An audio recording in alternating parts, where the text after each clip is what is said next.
Hello friends, super magic રસોઈમાં મિત્રો હું આપનું સ્વાગત કરું છું। આજે હું બાજરાની ખીચડીની રેસીપી તમારી સાથે શેર કરું છું। તો તમને ચોક્કસ આ વિડીયો ગમશે, ગમે તો લાઈક કરજો, શેર કરજો અને સબસ્ક્રાઈબ કરવાનું તો ભૂલતા જ નહીં। તો મિત્રો આપણે ખીચડી તો બહુ ખાધી બધી દાળ ચોખાની, પણ આજે આપણે બાજરાની સ્પેશિયલ ખીચડી બનાવવા જઈ રહ્યા છીએ। જે બાજરામાં મિત્રો આપણને ખ્યાલ જ છે કે 100 ગુણ રહેલા છે અને એમાં ફૂલ કેલ્શિયમનો સ્ત્રોત રહેલો છે। જે આપણા વડવાઓ, આપણા પૂર્વજો બાજરો જ ખાતા તો એ કાયમીને માટે હેલ્ધી રહેતા, પણ અત્યારના છોકરાઓને બાજરાના રોટલા કાંઈ ભાવતું નથી। તો આજે આપણે એનું સોલ્યુશન, એક ઓપ્શન લઈને આવ્યા છે કે ખીચડી બાળકો કે છોકરાઓ બધા હોશે ખાશે। તો એના ઇન્ગ્રેડિયન્ટમાં હું તમને બતાવી દઉં। એમાં જો મેં એક ગાજર લીધું છે, તમારી પાસે જે શાકભાજી અવેલેબલ હોય ને એ તમે લઈ શકો છો। તો શાકભાજીમાં કેપ્સિકમ છે, ટમેટા છે, ગાજર છે, બટેટા છે અને એક તીખું મરચું છે, વટાણા છે, ધાણા ભાજી છે અને આપણે મેઇન ઇન્ગ્રેડિયન્ટમાં બાજરો 150 ગ્રામ લીધો છે। 100 ગ્રામ આપણે મગની છડી દાળ એટલે કે ફોતરા વગરની દાળ લીધી છે અને રૂટીન મસાલામાં આપણે લાલ મરચું, હળદર, હિંગ, રાઈ, જીરું અને આપણે તલ લીધા છે અને મીઠું અને ઘી લેશું આપણે વઘાર કરવા માટે અને પાણી લેશું। મિત્રો આટલા ઇન્ગ્રેડિયન્ટ આપણે લેશું। તો હવે આપણે બનાવવાનું ચાલુ કરીએ। તો મિત્રો આપણે આ બાજરો છે ને એને આપણે પહેલાં મિક્સર જારમાં અધકચરો આપણે પલ્સ મોડ ઉપર એને ફેરવી લેવાનો છે। એટલે આપણે હાવ પાવડર જેવું નથી કરવાનું, સેજ અધકચરો દાણો રહે ને એ રીતે આપણે એને મિક્સરમાં ફેરવી લેશું। તો હવે આને હું પલ્સ મોડ ઉપર સેજ ફેરવી લઉં છું। તો જો આ રીતે તમને ખ્યાલ આવી જાય છે। જો મેં અધકચરો પલ્સ મોડ ઉપર મિક્સરમાં ફેરવી લીધો છે। હવે એને આપણે સેજ પણ જો પાવડર હશે ને તો આપણી ખીચડી ચીકણી થઈ જાય છે, કેમ કે બાજરાનો ગુણ જ ચીકાશ હોય છે। એટલે એને આ રીતે આપણે સેજ જેટલો લોટ કે પાવડર નીકળ્યો હોય ને એને આપણે આ રીતે બહાર ચાળી લેશું, એટલે થોડો ઘણો જે લોટ હશે ને એ નીકળી જશે। તો જુઓ, તમે જોઈ શકો છો કે આટલો આપણે પાવડર નીકળ્યો। આ પાવડરનો આપણે ઉપયોગ નથી કરવાનો, એનું કારણ એ છે કે આપણી ખીચડી ચીકણી થઈ જશે। એટલે આપણે ખાલી જો આ જે ભાગ લીધો ને અધકચરો દાણો બાજરાનો એ જ લેવાનો છે। તો હવે એને આપણે આ રીતે એક વાસણમાં નાખી દેશું અને એને આપણે સેજ આ રીતે થોડુંક પાણી નાખીને એને પલાળી દેશું। આપણે આને 10 મિનિટ આ રીતે પાણી નાખીને પલળવા દેવાનો છે અને એ જ રીતે આપણે જ્યાં મગની છડી દાળ લીધી છે ને એને પણ થોડુંક પાણી નાખીને આપણે પલળવા દેશું। તો આ રીતે જો આપણે બેયમાં પાણી નાખી દીધું છે અને આને હવે આપણે 10 મિનિટ પલળવા દેશું। મિત્રો આ જે મગની છડી દાળ છે ને એની ક્વોન્ટિટી 100 ગ્રામ છે અને બાજરો આપણે મેઇન ઇન્ગ્રેડિયન્ટ 150 ગ્રામ છે। તો એને બેને આપણે સાઈડ ઉપર આ રીતે રાખી દેશું। તો હવે આપણે આ બધા શાકભાજીને સમારી લેશું। આ રીતે બટેટાની છાલ આપણે નથી ઉતારતા, એ જ રીતે આપણે સમારશું, કેમ કે એના હિસાબે ટેસ્ટ આપણો સરસ આવે છે। તો આ રીતે આપણે નાના નાના પીસમાં સમારી લેશું। તો આ રીતે જો મેં અત્યારે 2 નંગ મીડિયમ સાઇઝના બટેટા લીધા છે, 1 ગાજર લીધું છે, 2 ટમેટા લીધા છે અને આપણે અડધી કપ જેવા દાણા વટાણાના છે અને 1 કેપ્સિકમ છે અને ધાણા ભાજી છે અને 1 તીખું મરચું છે। તો આ રીતે આપણે એકદમ નાની સાઈઝમાં સમારી લેશું। તમે જે તમારી પાસે અવેલેબલ શાકભાજી હોય ને એ બધા તમે નાખી શકો છો અને ન હોય તો સ્કીપ પણ કરી શકો છો। તો આ રીતે આપણે બધા શાકભાજી, ગાજર છે એ બધું સમારી લેશું। એ જ રીતે આપણે જ્યાં 2 નંગ ટમેટા લીધા છે એને પણ આપણે આ રીતે કટિંગ કરી લેશું। એ જ રીતે આપણે 1 નંગ કેપ્સિકમ લીધું છે એને પણ આપણે પીસમાં સમારી લેશું।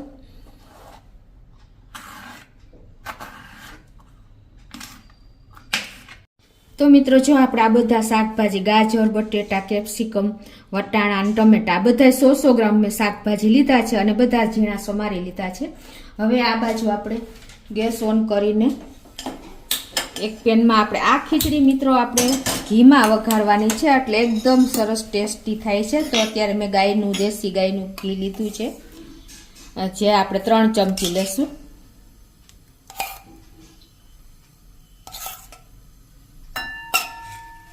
અને એને આપણે સહેજ ગરમ થવા દેશું. તો આપણું ઘી પણ ગરમ થઈ ગયું છે. આ તો હવે એમાં આપણે પહેલાં આખું જીરું 1 ટીસ્પૂન જેવું નાખશું અને 1/4 ટીસ્પૂન જેવી આપણે હિંગ નાખી દેશું. 1 ટીસ્પૂન જેવી આપણે રાઈ નાખી દેશું અને 1 ટીસ્પૂન જેવા આપણે આખા તલ પણ નાખી દેશું અને આને આપણે સહેજ સાંતળવા દેશું. 2 મરચાં સૂકા આપણે નાખી દેશું. એને હિસાબે આપણે ખીચડીનો ટેસ્ટ અનેક ગણો વધી જાય છે. અને એમાં આપણે આ એક તીખું લાલ લીલું મરચું લીધું છે એ પણ નાખી દેશું.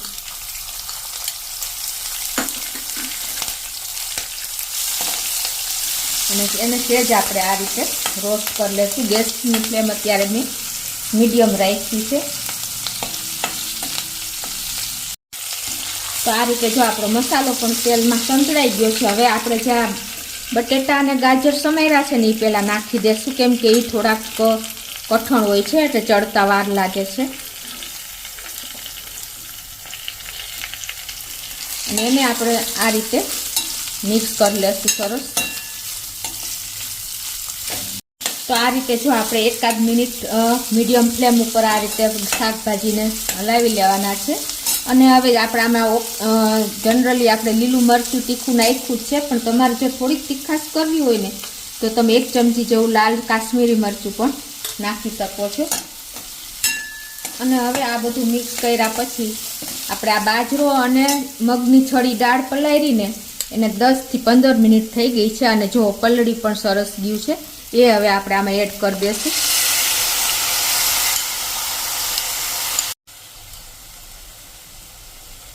અને આ મગની છડી દાળ આપણે પલાળી છે એ પણ આમાં નાખી દેશું. અને હવે આ બધું આપણે મિક્સ કરી લેશું.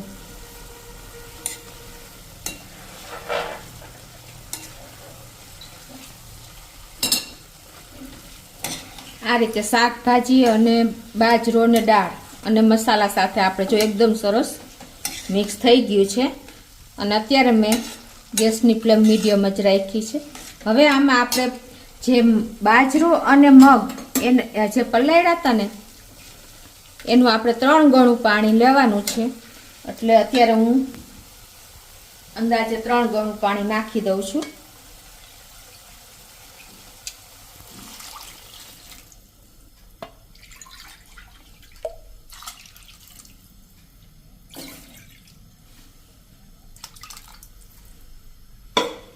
અને હવે એને આપણે ફૂલ ફ્લેમ કરી દઈશું અને આ રીતે આપણે એને હલાવીને મિક્સ કરી લેશું. અને ટેસ્ટ એકોર્ડિંગ 1 ચમચી જેવું મીઠું પણ નાખી દેશું.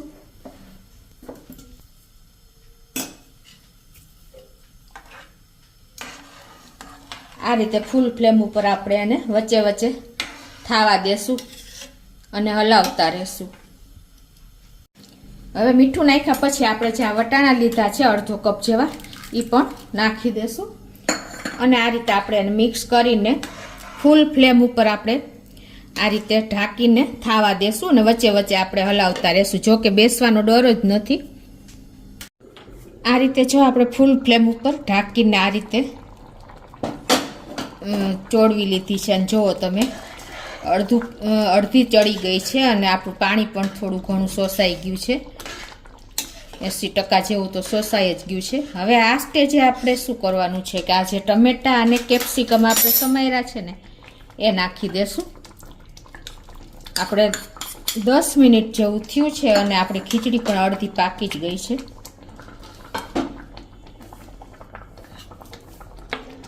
આપણે જો પહેલાં કેપ્સિકમ અને ટમેટા નાખશું ને તો આપણા ટમેટા અને કેપ્સિકમ વધારે ગળી જશે, કેમ કે ગાજર અને બટેટા હાર્ડ છે એટલે આપણે પહેલાં નાખ્યા અને અડધી ચડી જાય ને પછી જ આપણે કેપ્સિકમ અને બટેટા નાખવાના છે. અને હવે ગેસની ફ્લેમ આપણે એકદમ સ્લો ટુ મીડિયમ રાખશું. અને હવે આને આપણે પાછી આ રીતે વચ્ચે વચ્ચે હલાવતા જઈશું અને ચડવા દેશું 5 મિનિટ જેવું. ત્યાં આપણી ખીચડી એકદમ સરસ રેડી થઈ જશે. મિત્રો આ ખીચડી તમે કુકરમાં પણ કરી શકો છો. કુકરમાં 2 થી 3 વિસલ કરીને તમે ઇઝીલી કરી શકો છો. પણ જે આપણે આ પેનમાં કરી છે ને એ ખીચડીનો ટેસ્ટ જ કંઈક અલગ હોય છે. તો આ રીતે આપણે હજી આને 5 મિનિટ જેવી થવા દેશું. તો જો 4 મિનિટ જેવું થયું છે અને જો આપણું એકદમ સરસ ખીચડી ગળી ગઈ છે, એકદમ મેશ થઈ ગઈ છે, તમને ખ્યાલ પણ આવી જતો હશે. હવે હજી 1 મિનિટની વાર છે, તો આ સ્ટેજે હવે આપણે એમાં હળદર નથી નાખી, તો અડધી ટીસ્પૂન જેવી આપણે હળદર હવે નાખી દેશું. આ રીતે આપણે એને પાણીમાં સહેજ ઓગાળી પાણી નાખીને મિક્સ કરી લેશું અને એને આપણે આ ખીચડીમાં એડ કરી દઈશું.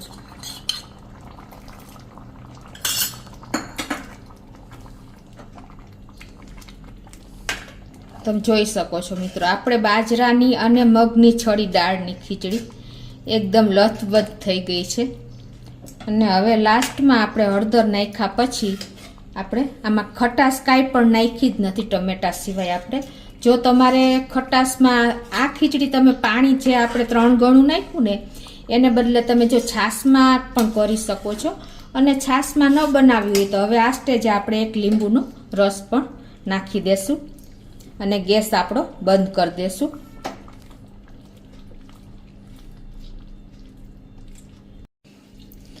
તો આ રીતે જો આપણે 1 લીંબુ નીચોવી દેવાનું છે, અને તમારે લીંબુ ન નાખવું હોય તો આંબલી કે તમે કાંઈ પણ ખટાશ એ રીતે નાખી શકો છો, પણ હેલ્થ માટે લીંબુ બેસ્ટ છે.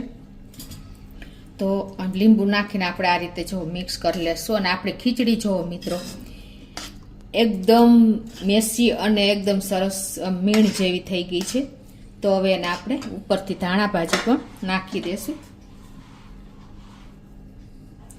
મિત્રો, આપણે શિયાળાના 4 મહિના ચોક્કસ આ રીતે બાજરાનો ઉપયોગ કરીને ખીચડી બનાવવી જોઈએ, કેમ કે બાજરામાં કેલ્શિયમનો સ્ત્રોત ફૂલ છે, એટલે આપણે શરીરમાં ગરમાવો પણ આપે છે શિયાળામાં. અને આ રીતે તમે બાજરાના રોટલા બાળકો કે મોટા બહુ ઓછા ભાવે છે, તો તમે જો આ રીતે ખીચડીના ફોર્મમાં તમે એને સર્વ કરીને આપશો ને તો ઇઝીલી હોશે બાળકો ખાઈ જશે. મેગી જેવી જ આપણી ખીચડી તૈયાર થઈ છે, તમને ખ્યાલ પણ આવી જતો હશે. એકદમ લુકમાં અને ટેસ્ટમાં બંનેમાં તમે અને હેલ્થમાં તો પૂછવું જ શું મિત્રો, એટલી આપણી આ ખીચડી ટેસ્ટી થાય છે. અને અનેક ગણો ટેસ્ટ વધારવા માટે મિત્રો આપણે ઉપરથી આ જો ગાયનું ઘી પણ, દેશી ગાયનું ઘી ઉપરથી રેડવાનું છે, તો જ ખીચડીનો ટેસ્ટ અનેક ગણો વધી જશે. કેમ કે આપણે ખીચડીમાં ઘીમાં તો વઘાર કર્યો જ છે ખીચડીનો, પણ ઉપરથી તમે ઘી નાખશો ને તો અનેક ગણો ટેસ્ટ આવશે મિત્રો. તો તમને ચોક્કસ મારો વિડીયો ગમે તો લાઈક કરજો, શેર કરજો અને સબસ્ક્રાઈબ કરવાનું તો ભૂલતા જ નહીં.